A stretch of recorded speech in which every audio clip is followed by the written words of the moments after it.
एक समय की बात है जब भारतवर्ष के हृदय में एक भव्य राज्य बसता था, सूर्यानगरी।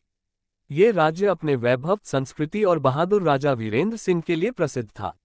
वीरेंद्र सिंह न केवल रणभूमि में पराक्रमी थे, बल्कि उनका रूप लावण्य भी ऐसा था कि शूरवीर योद्धा भी उनके सामने नतमस्तक हो जाते।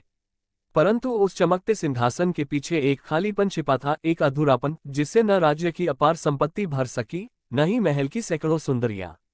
एक दिन महल में एक नई दासी आई, मेघला। उसकी आंखों में बारिश की रात सा गहरापन था और उसकी आवाज जैसे बांसुरी की मधुर तान। वो एक साधारण दासी थी, परंतु उसकी चाल में रानी जैसी शान थी। राजा ने जब पहली बार उसे देखा तो जैसे समय थम गया। उसकी हर मुस्कान, हर नजर राजा के दिल को छू जाती। रात के सन्नाटे में जब पूरा महल नींद में डूबा होता, राजा राजसिंहासन छोड़कर बगीचे में पहुंचता जहां मेघला फूल चुनती मिलती। यहीं से शुरू हुआ एक छुपा छुपा प्रेम, पहले केवल बातें, फिर नजदीकियां और धीरे धीरे दो दिलों का मिलन।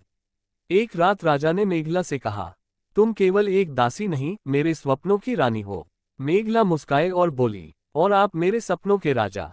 उनकी मुलाकातें गहराती गईं। महल के प्राचीन कक्षों में चुपके से मिलना, चांदनी रात में एक दूसरे की धड़कनों को सुनना, उनका प्यार अमिट हो गया।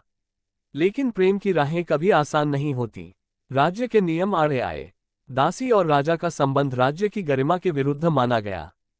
पर वीरेंद्र सिंह ने सब कुछ दांव पर लगाने का निश्चय कर लिया।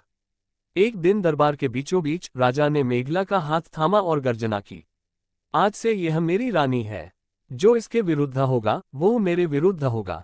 दरबार में सन्नाटा छा गया, पर राजा के इस निर्णय ने प्रेम की एक अमिट मिसाल छोड़ दी कि जब दिल सच्चे हो तो ना जाति, ना पद, ना समाज, कुछ भी प्रेम की राह नहीं रोक सकता। आज भी सूर्यानगरी की हवाओं में वह प्रेम कहानी गूंजती है, राजा और उसकी दासी के अमर प्रेम की कथा, जो समय के साथ और भी चिरस्थायी हो चली है।